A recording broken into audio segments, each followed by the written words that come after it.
think we have a legitimate hidden gem on our hands. Hey there, we're Crystal and Eric, corporate remote workers, property photographers, and full-time van lifers. We like traveling off the beaten path and finding hidden gems along the way.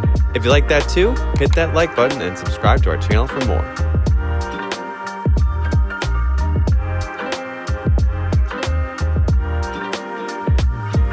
I was gonna wait for tomorrow to start the video, but I think we have to start it now. There's no not starting it now because it would be a sin to not share what we're seeing right now.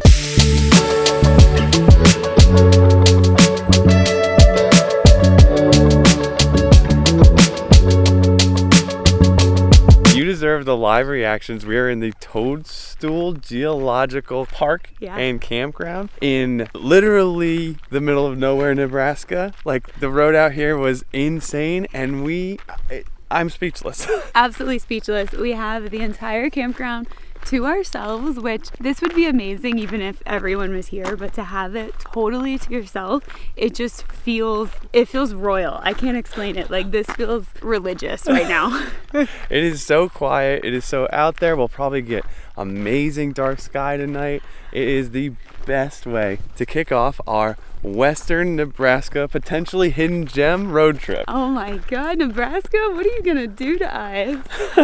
Let's go see.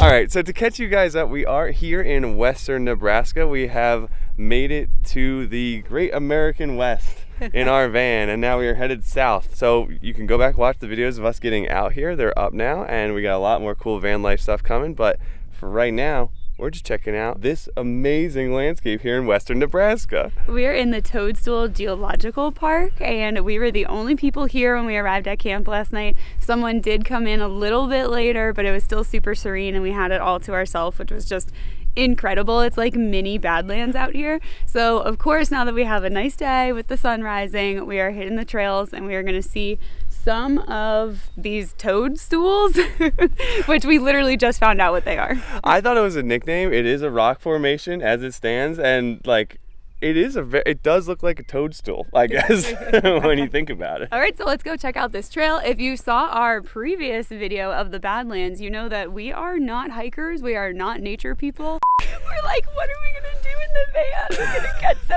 dirty. And so this is very out of the element for us. Let's go see what this trail has to offer for us.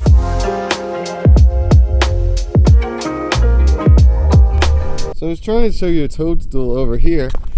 Crystal informs me after like a full minute of trying to get the shot. It's an epic one, and I'm right here. Could be sitting right on it right now.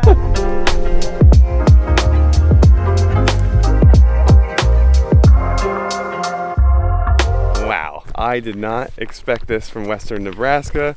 I think we have a legitimate hidden gem on our hands. I had no idea what to expect. I saw pictures of cool rocks and a really long dirt road. But coming out here, we've seen things we've never seen. Like, there's just this riverbed that you walk along the trail. We saw big cat tracks.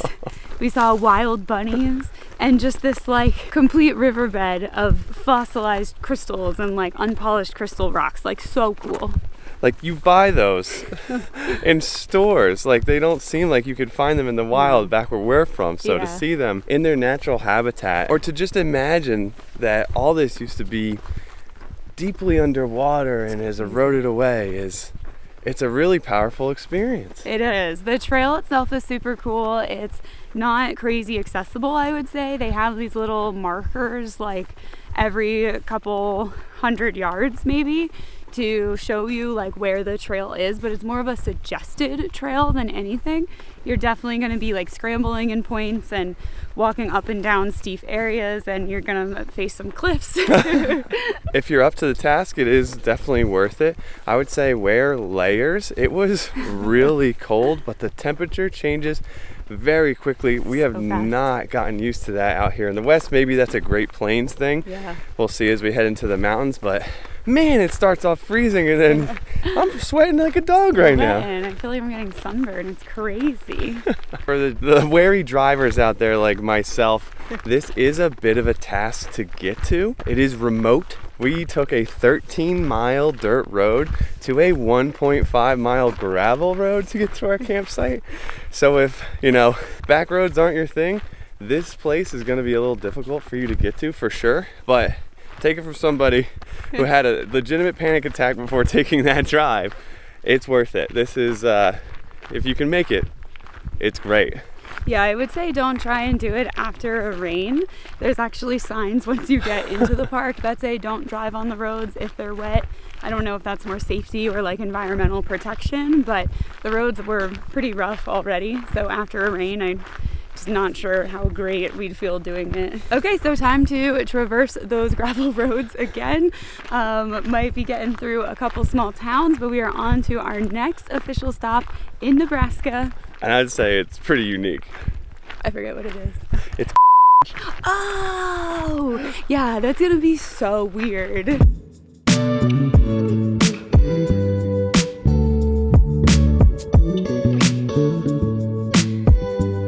Oh, that really spins? Do it again.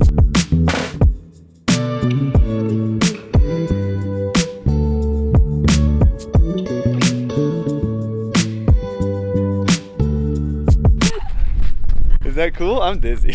Welcome to Carhenge. This is in Alliance in Nebraska, and from reading the sign, apparently the question is why, and there is no real answer. Just a guy with a dream. Honestly, I think it's a really unique and cool idea, and I can really appreciate the level of art that's here. It's so cool. It's fun to see all the cars up there. It's a little interesting. It's been overrun by pigeons. Does that mean pigeons would love to live in cars normally? Oh my god. They're a little aggressive, okay?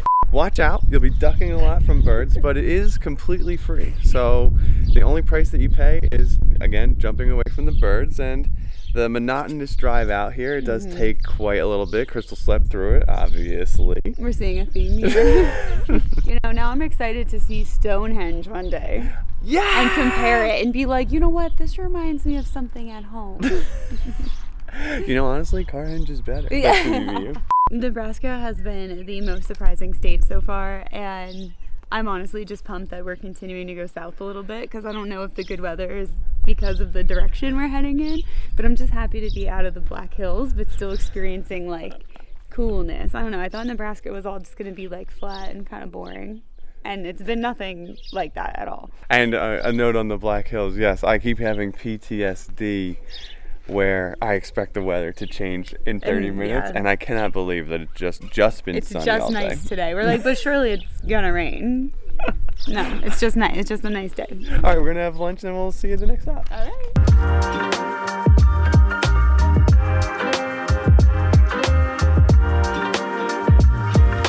You can see that rock, right? Can you see it? You can see that. Oh, hold on. And boom! Hooray, we're at Chimney Rock. That's the Chimney Rock.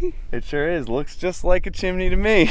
What's crazy is it actually says it used to look different in 1850, which is, I think, kind of the last of the frontier times. Yeah, 1850 to 1900. I'm surprised by how much looks like frontier into the 1900s. I'm sure that is frontier times, but it still looks way too old when I see like this picture's from the 1900s out here and it's like a wagon. I'm like, oh my god. Like that's too recent. I need to read a book. So Chimney Rock, cool place to come out to. For sure, it is totally free, and actually, you would have thought we discovered it by how many people are here. There are 0 people here. I am like, is there something going on that I don't know about, man? Like, yeah, everything is free and is empty. It's crazy. And I would say Chimney Rock is more of like a stop. This whole road trip works really well together to do these stops in a row. I would say Chimney Rock is not the place to just like come here for, because it's just that, which is cool, but like, I mean, you can see it from the car, you've too. seen photos of it. You can drive up a paved road right to this parking lot and get a really good look at it. It's better from the parking lot because you see it against the open plain versus up against the mountain from the roadside. So definitely worth the drive up, but you don't need to set aside that much time to come here. No, and just like us, we're on to the next stop and maybe last stop of our Nebraska tour. I think so. Nebraska. Let's go.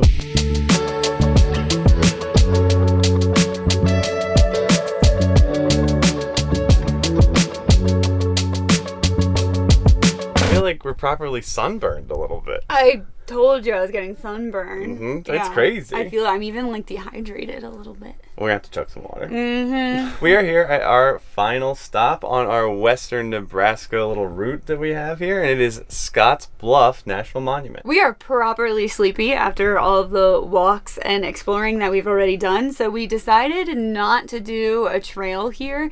If we were going to do one, it was going to be like just a half-mile walk on what was actually the Oregon Trail. But technically, when you drive here, you're already driving on what was the Oregon Trail, so... And isn't that how the pioneers intended it in the first place?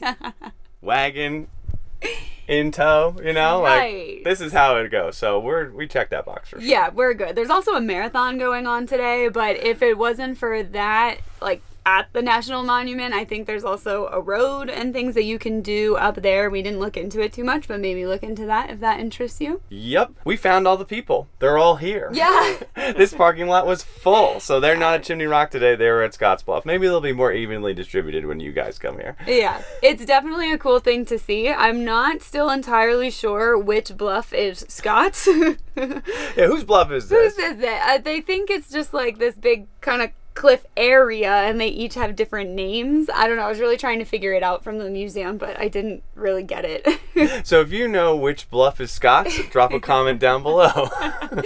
And hot tip for the entire day of going through western Nebraska is wear your mosquito and tick repellent, because we decided to skip it. I think just because it's been cold, we haven't been thinking about it. But we came back to the van after Scotts Bluff and found a tick crawling on our cabinet. So assuming that we picked it up on our shoes or our clothes or our backpack or something. But yeah, we're going to be ripping the sheets off the bed tonight just to make sure that there's no more ticks in here. And just wear your stuff, you know, just to avoid that situation. Yes, it wasn't a deer tick. It looked like it was a wood tick. So we are going to be all right. But we don't like creepy crawlies. I saw that tick and I was like, this is why I don't go into the woods anymore. All right, so that wraps it up for western Nebraska. Honestly, it was a shock. It was a hidden gem. I think that using the Toadstool Geological area as an anchor, I think that is absolutely worth going to. Mm-hmm. And then while you're over here, because that place is only less than 3 hours from the Devil's Tower, shoot down there and then check out this stuff while you're here. Western Nebraska, it delivered. It shocked me too. I am just so blown away by what western Nebraska had to offer. We've actually been to Nebraska before on the east side where we did Omaha, and we'll link the video because it's kind of a silly one. We're Nebraskan coastal elites, it seems. Yes, we have yet to do central Nebraska. Is there anything there? Yeah, let us know about that too. Yeah. And like and subscribe, because we have a lot more Western USA van life stuff coming here soon. We'll catch you in the next one. See you there.